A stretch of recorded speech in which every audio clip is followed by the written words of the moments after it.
ఇతర సామాజిక వర్గాలకు సంబంధించినటువంటి మంత్రులకు సంబంధించినటువంటి కరప్షన్ మీనే వీళ్ళు ఇప్పుడు ఈ రోజున చూస్తున్నటువంటి పరిస్థితి ఉంది. ఈ రోజున ప్రభుత్వంలో ఉండేటువంటి పెద్దలకి కరప్షన్ లో భాగస్వామ్యం ఉంది, మంత్రులకు భాగస్వామ్యం, అందరికీ భాగస్వామ్యం ఉంది. ఎవరు సుత్తపూసలు కాదు, ప్రజలు ఇవన్నీ గమనిస్తారు. సరైన పరిస్థితులు అయితే ఉన్నాయి. Okay okay sir. తప్పని నాగేంద్ర గారు స్పందించండి. సో మొత్తానికి అయితే ఈ రోజు కరప్షన్ అనేది సెంట్రలైజ్డ్ అయింది. సో కోట్లు ఖర్చు పెట్టి గెలిచినటువంటి ఎమ్మెల్యేలు కావచ్చు, ప్రజాప్రతినిధులు వాళ్ళు ఏదో సేవ చేయడం కోసం వచ్చేటువంటి సిచ్యువేషన్ లేదు. సో ఉన్నారు కొంతమంది సేవ చేయాలి అనేటువంటి ఆలోచనతో ఉన్నటువంటి వాళ్ళ సంఖ్య చాలా మినిమం ఉంటుందని కూడా చెప్పినటువంటి పరిస్థితి. సో ఇటీవల మనం చూస్తే అధికారులు ఏ విధంగా చెప్పండి అదే కాంట్రాక్ట్ కొనసాగించినారు. అది అంటే ఈ పోలవరం లాంటి పెద్ద ప్రాజెక్టు కొన్ని వేల లక్షల కోట్ల టర్న్ ఓవర్లతో ఉన్న కాంట్రాక్టర్ల ఎలిజిబిలిటీస్ తో జరుగుతూ ఉన్నటువంటివి, వాటికి కొన్ని అగ్రిమెంట్స్ ఉంటాయి. ఆ అగ్రిమెంట్స్ లేదంటే వాళ్ళ ఎన్ఓసీలు ఉంటాయి. గవర్నమెంట్ వెంటనే మారిపోయింది, నువ్వు దిగేసిపో నాకు ఇవ్వని కాదు. పని చేయించుకోవడం అంటే అన్ని విషయాలు ఆయనకి తెలియని విషయం కాదు. ఈ రోజు నాకు ప్రమాణ స్వీకారం చేస్తారే, నువ్వు దిగిపో, వేరే వాళ్ళు చేస్తారు అనడానికి గవర్నమెంట్ కు ఆ కాంట్రాక్టర్ కు మధ్య ఒప్పందాలు ఉంటాయి. నేను సార్కి తెలియదు కాదు అది అనుకుంటున్నా. నెక్స్ట్ రెండో విషయం సార్, ఈ గ్లోబల్ అనే పదము నేను వైసీపీ వాళ్ళని రిక్వెస్ట్ చేస్తున్నా, అది ప్రసాద్ అన్న కావచ్చు, ఎవరైనా కావచ్చు. ఇందాక మీరు ఒక మాట అడిగారు రాజు గారు, నాకు చాలా బాగా నచ్చింది. అంటే మీరు కొన్ని అవతల మీద గుడ్డగాల్చి ముఖాన్ని వేసేసి ఇది గ్లోబల్ ప్రచారం, ఎంఆర్ఓలు వినడం లేదు, వాళ్ళు అట్లా కాదు. సాక్ష్యాలు రండి, మీరు తీసుకురండి, అవే మాకు. ఎందుకంటే మీరు ఎట్లా ప్రతిపక్ష పాత్ర పోషించడంలా, మీరు దానికోసమన్నా ఎక్సర్సైజ్ చేయండి. బయట చేయకపోతే కనీసం ప్రసాద్ గారు మీ సొంత ఊర్లోన్నా జరిగే 2-3 విషయాలను తీసుకురండి. 100% అక్కడ ఉన్నటువంటి నాయకులు ఇంకోరు తేల్చేస్తాం. ఇప్పుడు మీరు మాట్లాడుతున్నారు కదా, మీరు చెప్పిన దాన్ని ఏది కాదనగలరు మీరు?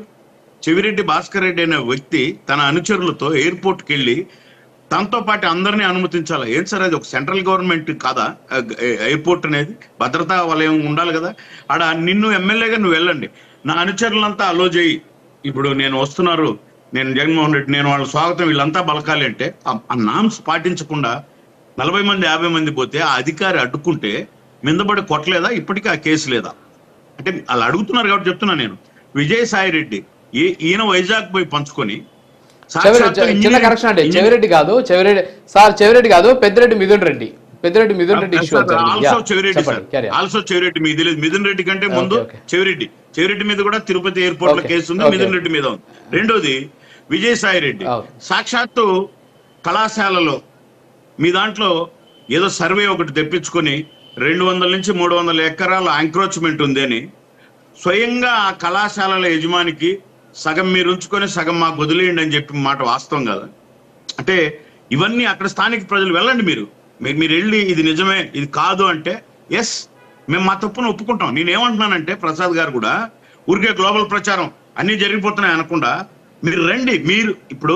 మీరు తప్పు చేస్తున్నారంటే 100% మీరు తప్పు చేసే 11కు పడిపోయాం మేము.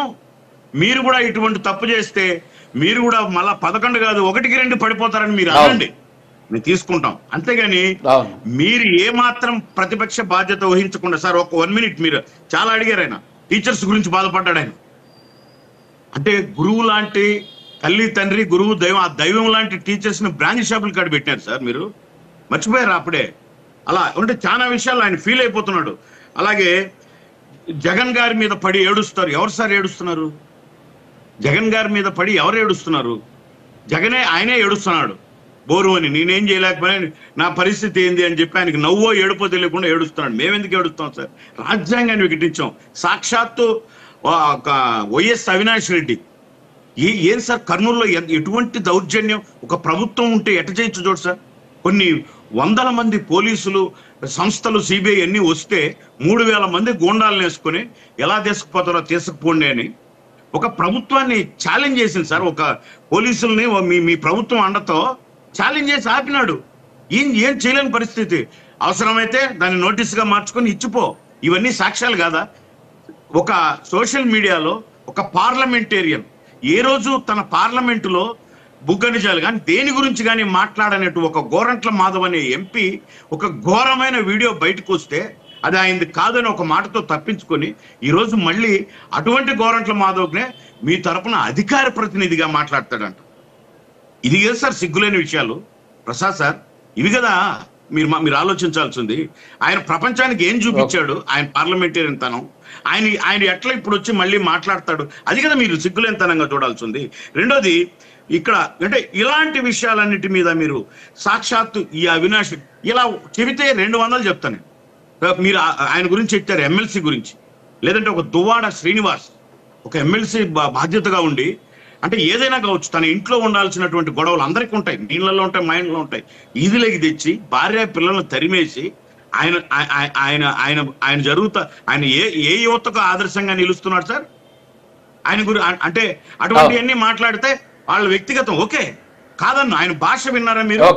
జనసేన పార్టీ ఆఫీసు మీద ఆ భాష వాడుతూ దౌర్జన్యం చేసి పార్టీ ఆఫీసును సాయంత్రానికి నేలమట్టం చేసి కనీసం కుర్చీ లేకుండా చేసిన వ్యక్తి. ఇలాంటివి కొన్ని వందలు ఉన్నాయి సార్. వాటిల్ని మార్చుకోండి, వాటిని సంస్కరించుకోండి, వాటిని అటు నుంచి.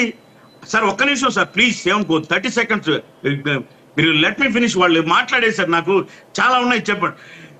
వీటన్నిటి నుంచి వదిలేసి ఇలాంటి వద్దు, మీ వాళ్ళు కూడా ఇదో ఈయన చేస్తున్నాడు, మీరు చేసినందుకే ఓడిపోయాం, మీరు ఇటువంటి తప్పు చేయొద్దు, ప్రజలకు బాధ్యతాయుతంగా ఉండండి.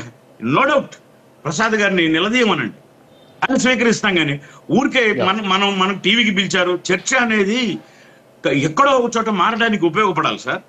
మరి ఆ చర్చను ఇందాక నేను నిజంగా I feel very much about Kiran గారు సోదరుడు.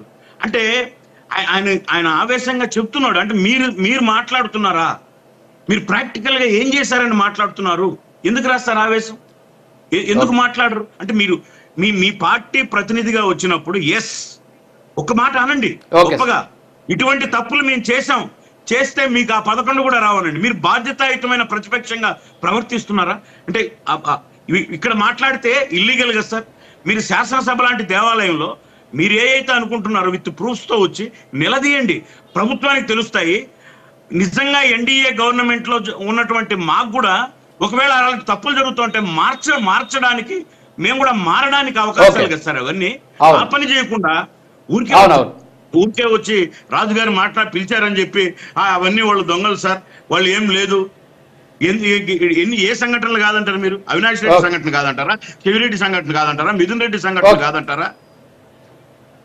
సాక్షాత్తు నామినేషన్ జరుగుతూ ఉంటే 70 ఏళ్ల ముసలాయన మీద కనీసం చేయి పట్టుకోకపోతే తల పగిలి చనిపోయింది ఆయన.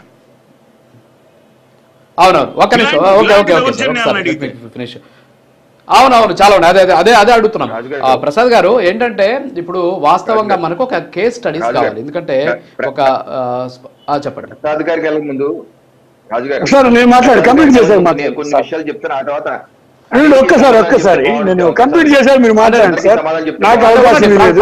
ప్రసాద్ గారిని మాట్లాడేవండి, మీ దగ్గరకు వస్తాను సార్. ప్రసాద్ గారిని ఒక 2 minutes. ప్రసాద్ గారు చెప్పండి.